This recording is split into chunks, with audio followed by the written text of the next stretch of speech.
What is your message to Zelensky when he comes to the Capitol on Thursday? He wants more money from Congress. He claims that he says it's very important to stopping the war in Ukraine. What message does it send that so many conservatives are opposed to more money for Ukraine? The first thing I'll tell you is there's no money in the House right now for Ukraine. There's just not. It's not there. You mean there's no support for money? No. And to be blunt, we're running a $2 trillion deficit. Any money we give to Ukraine, we're borrowing from our future. That's the facts. Those are the truth. You feel how you want to feel about it. I'm here to tell you what's right and what's real. Look, it's not a good time for him to be here, quite frankly. That's just the reality. And the third piece is what's happened with Ukraine is frankly the fault of leadership of Joe Biden. Let's be very clear of that. So don't put that on the backs of the American people now. If we had a commander-in-chief who knew how to lead as opposed to take naps, then we would be in a much better situation when it comes to Ukraine and global security for that matter. President Zelensky, what's your message to Congress?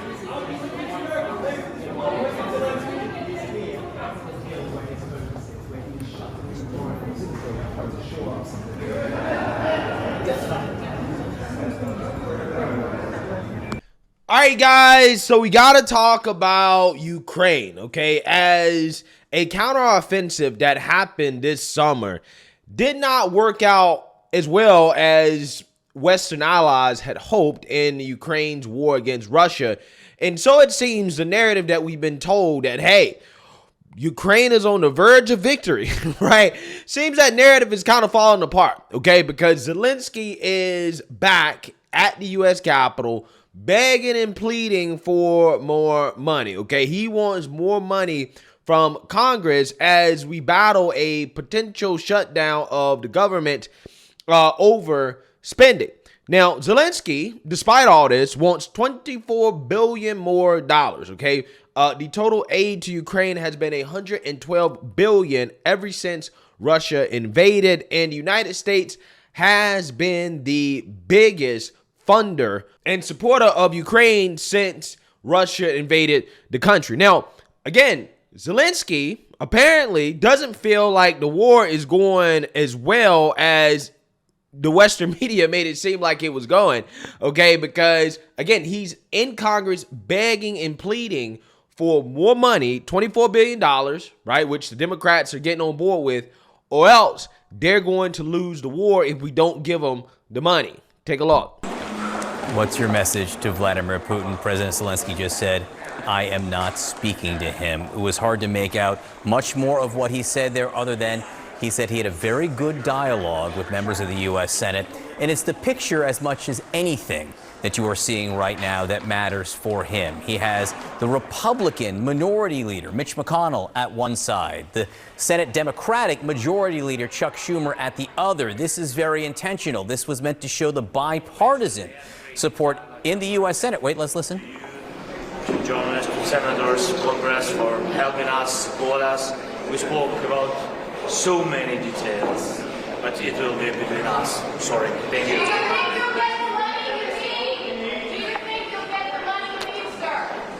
And there he goes to continue his schedule today, off to the Pentagon now.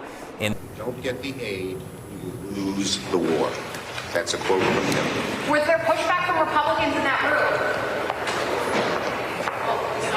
room? Leader there with a... Now, did he say anything about the aid package, the $24 billion aid package, and what it would mean for Ukraine? Of course. I mean, they need it, and they're going to get it.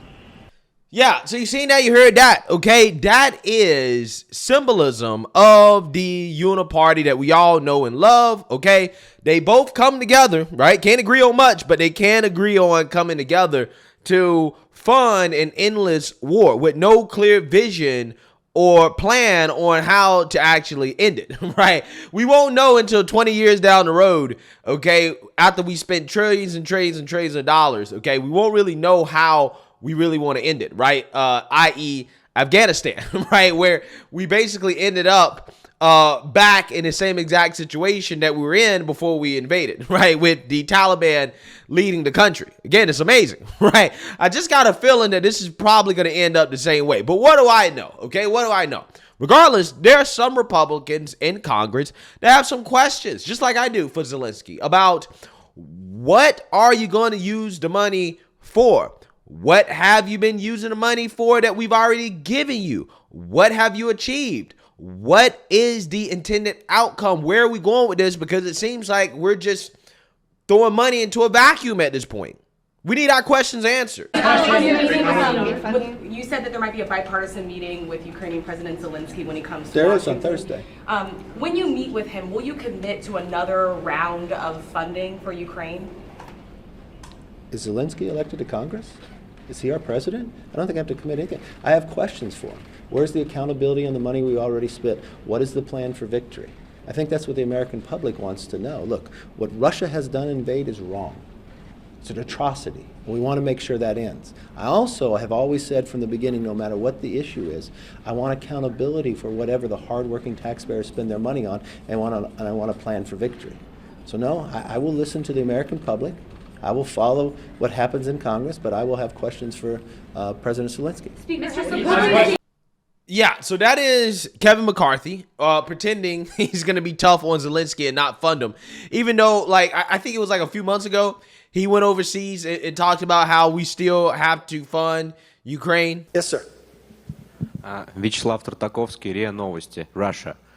We know that you don't support the current unlimited and uncontrolled supplies of weaponry and aid to Ukraine.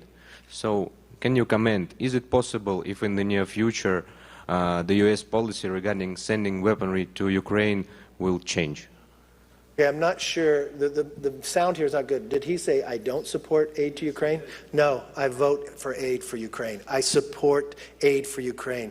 I do not support what your country has done to Ukraine. I do not support your killing of the children either. And I think for one standpoint, you should pull out. And I don't think it's right. And we will continue to support because the rest of the world sees it just as it is.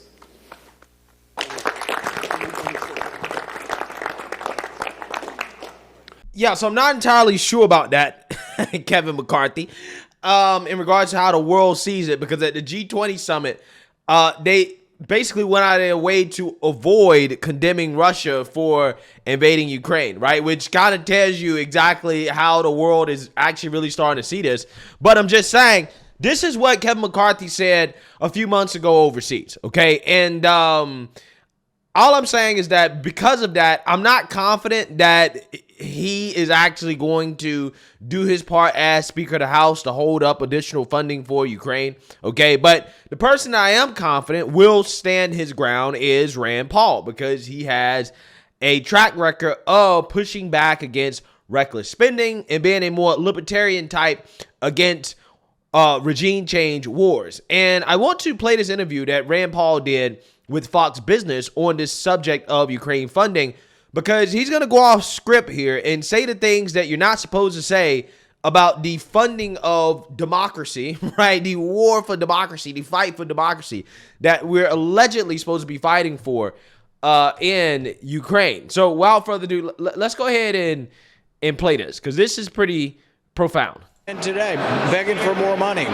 It's not even just going to armaments. You realize we're funding the pension of their government workers, and we complain about bloated government here. They've got bloated government and they've got corruption, and the American taxpayer, people who are struggling in our country, are asked to fund it.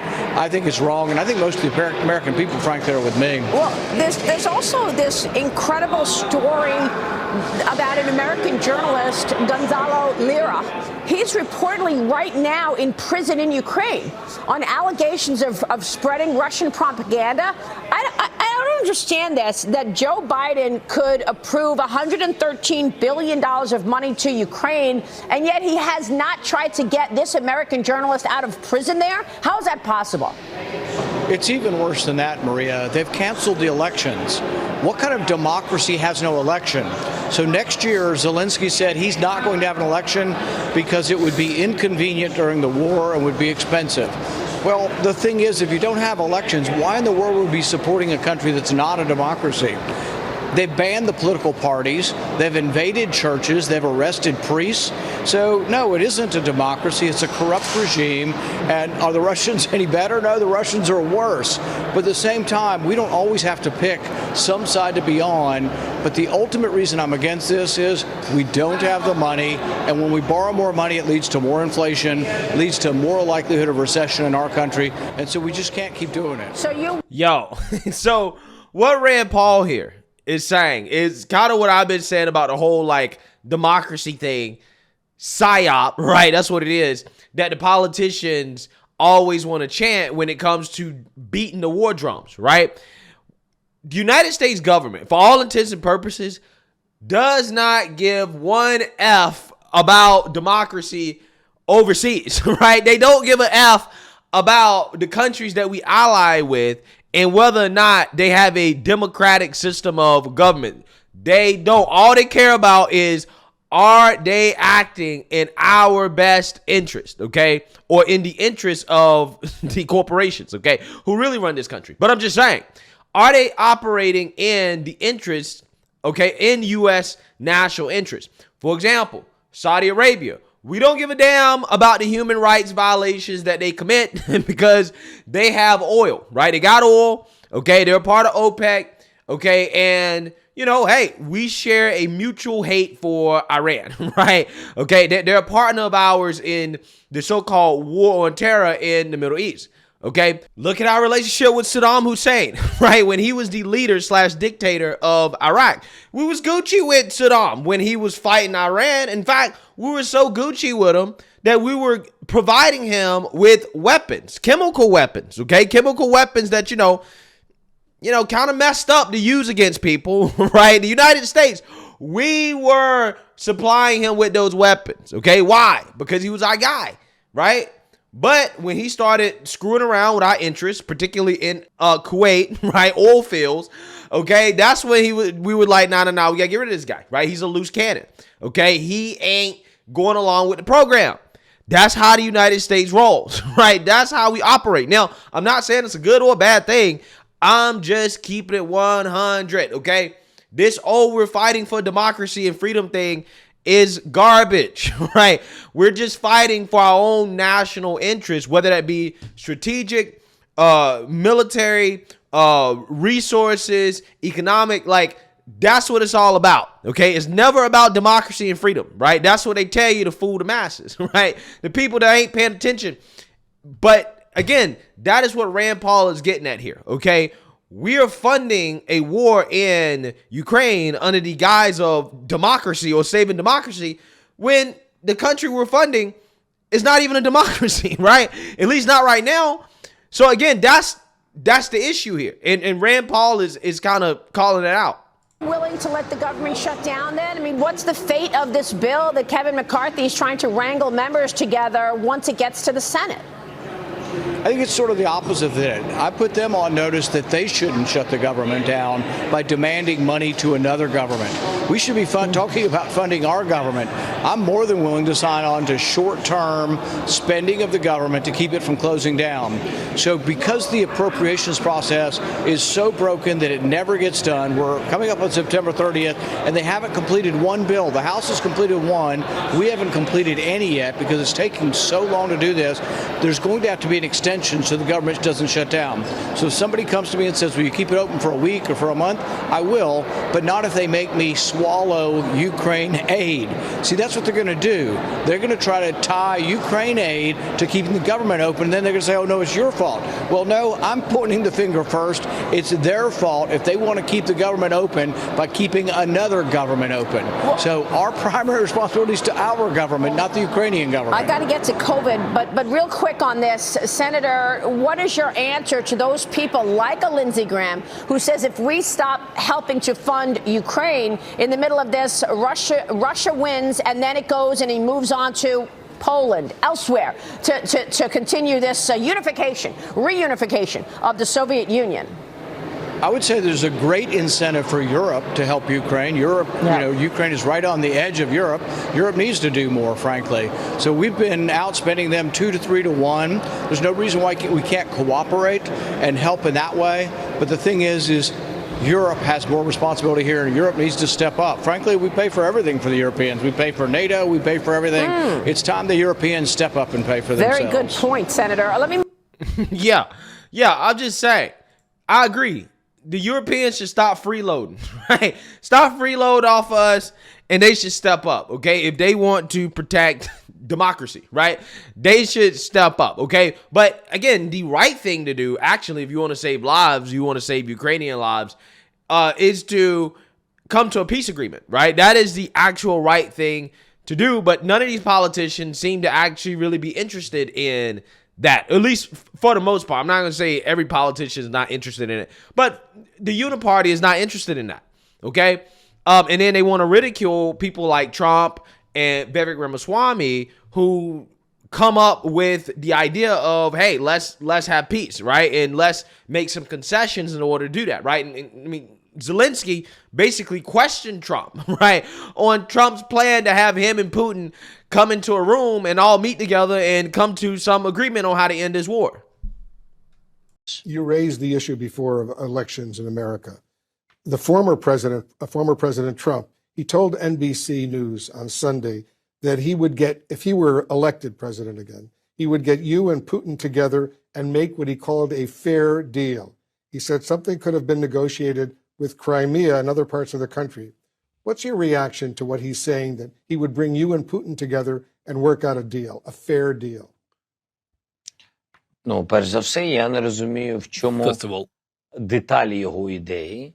Тому що якщо у нього є план, то чого боятися і для чого чекати, що буде на виборах? Я думаю, так, якщо до виборів ще майже рік у Сполучених Штатах, то тому, якщо у нього реальна ідея, він може з нами поділитися. If he's got some smart ideas, he can share it with us, of course. Позиція.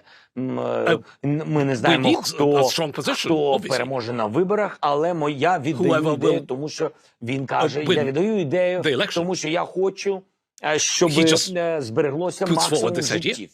І тому він каже, so he can publicly share his idea now, not to waste time, not to lose people.